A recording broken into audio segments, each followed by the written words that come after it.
Nah, terus apakah misalnya harus satu-satu begini? Kalau misalnya mobilnya yang ada gardan, yang langsung di tengah aja. Jadi nggak harus dongkrak satu-satu. Nah, kebetulan ini mobil karena FWD, penggerak roda depan, jadi kita harus dongkrak satu-satu ya. Karena tidak ada untuk tumpuan dongkraknya di tengah. Jadi fungsi jack stand kalau di saya hanya penyangga buat jangan sampai antisipasi, jangan sampai mobil jatuh. Nah, kedua, pada saat servis ban ditaruh di dalam itu tadi fungsinya tadi supaya kalau amit-amitnya mobil itu jatuh ambles, masih ada velg dan ban yang menopang. Tuh. Ayo masukin tolong. Buat pengaman aja. Yang kedua, ini banyak yang nggak paham. Nih, letak kalau misalnya penaruhan jack stand di mobil itu udah dipikirin sama orang manufacturing ya. Kalau nggak yang di subframe-nya atau di bagian frame-frame yang keras, tulang-tulangan keras gitu lah. Kan ini ada cross member belakang dan cross member depan atau subframe. Karena ini tipenya mobil apa? Body assembly. Tipe bodinya apa? Hah? Nah, karena tipenya monocoque bukan leather frame. Apa bedanya? Leather itu yang ada sasis kayak Fortuner. Nah, ini monocoque namanya. Monocoque itu antara sasis dan bodi menyatu. Dia ada subframe namanya. Subframe itu tuh. Subframe itu kayak ini nih, cross member belakang, cross member depan. Nah, balik kita ke tadi. Jadi, manufacturing telah menciptakan tempat yang namanya naruh beban untuk didongkrak. Ciri-cirinya apa? Nih, sobekan ini semua. Dimana kalau ada sobekan itu, di situ lokasinya. Kita mau naruh topangan jack stand, tapi utama cari dulu area-area yang lebih keras daripada itu. Karena tadi nih, dia akan nanti kadang ada konsumen agak rewel, ininya rada compang-camping gitu. Cari dulu subframe yang lebih keras. Oke?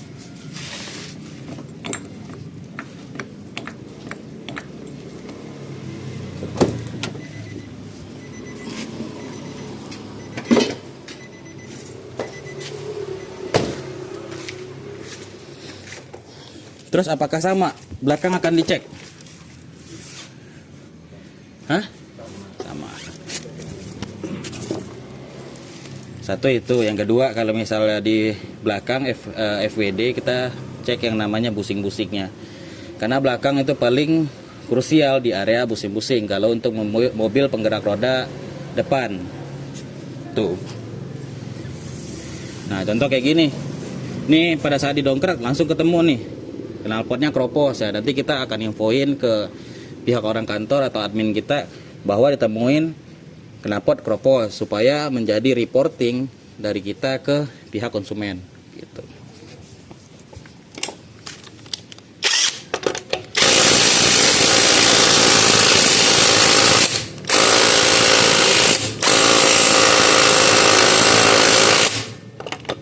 Impact yang satu lagi dong, coba yang kuatan. Yang biru molar ada nggak? Coba sini.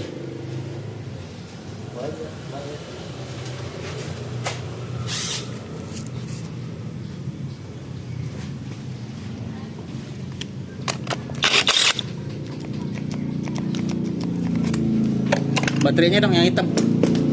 Nah ya coba. Jelek nih baterai.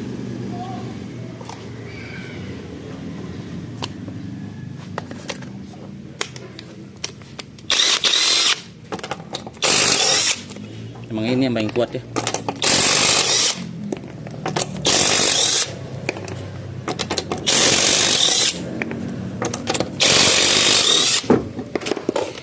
Kalau buka kenapa? Nggak apa-apa, nggak harus hilang. Sedangkan masang harus hilang. Tadi kebanyakan terjadi beberapa kali kasus di saya itu mobil yang menggunakan velg racing dan akhirnya dia menggunakan yang namanya centering. Nah, centering itu dipasang di bagian nap roda bagian dalam sini. Nah, kalau misalnya nggak disilang pemasangannya itu, nanti untuk napak ke velgnya itu nggak rata, akhirnya berasa kok mobilnya gel-gel gitu ya. Nah, ternyata ini pemasangan baut tadi tidak rata gitu.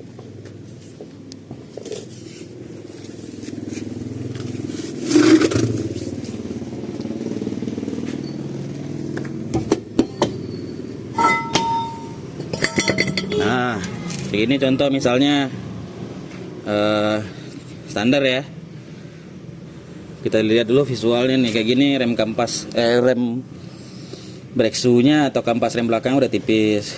Terus kita cek visual dari master rem atau wheel cylinder belakang. Misalnya temuin bocor, info. Nah, terus shock breaker nih udah mulai ada bekas rembesan oli, ya kita infokan. Masalah perbusing-busingan kita lihat visualnya. Nah, terus yang concern dari saya pribadi untuk internal bengkel saya, banyak yang tidak menggemuki dari kampas rem. Tolong ambil gemuk sama obeng minus.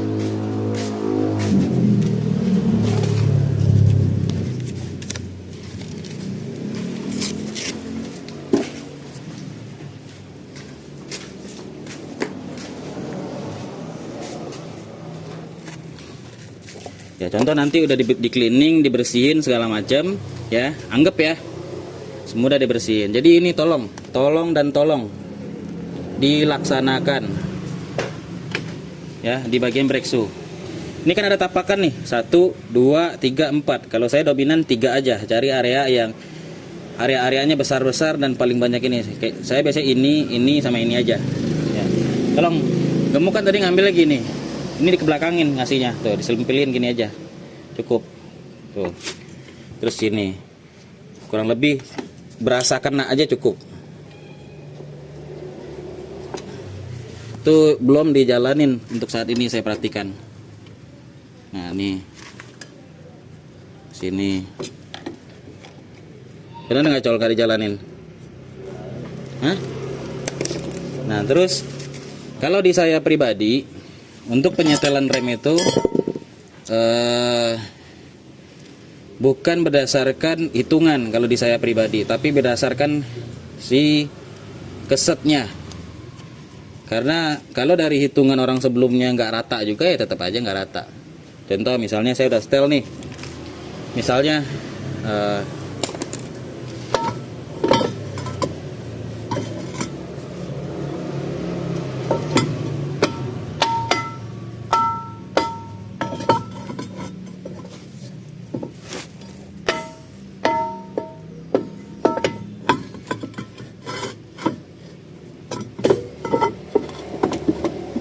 ini banyak nih.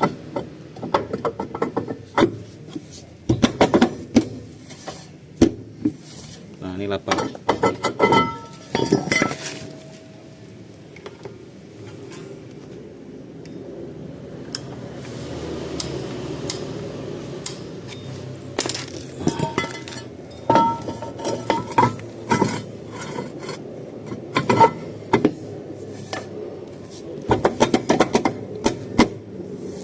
Nah, kalau di saya dominan dengerin setelan itu pertama dari kekakuan si tromol udah napak sama bunyi kesetnya. Kalau udah ketemu bunyi keset begini, itu menurut saya udah oke. Karena nanti juga toh di jalan dia nggak akan bunyi. Karena masih ada. Kalau diinjak rem, coba injak rem sekarang Ci.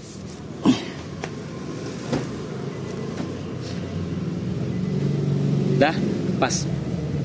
Dah lepas. Si brake shoe itu kan udah memposisikan dirinya lagi ke tempat si tromol ya, jadi akan nggak keset tadi lagi gitu loh. Tuh. Kalau saya patokannya itu tadi saya setel di sini 5, jadi artiannya belum tentu di sini 5 di sana 5, karena kalau yang sebelumnya nyetelnya juga nggak rata, tetap aja ketemunya nggak rata. Itu kalau di saya ya. Ada tambahan? Cukup, kita pindah ke sana. Nah, logikanya sembari nunggu ngedrive nih.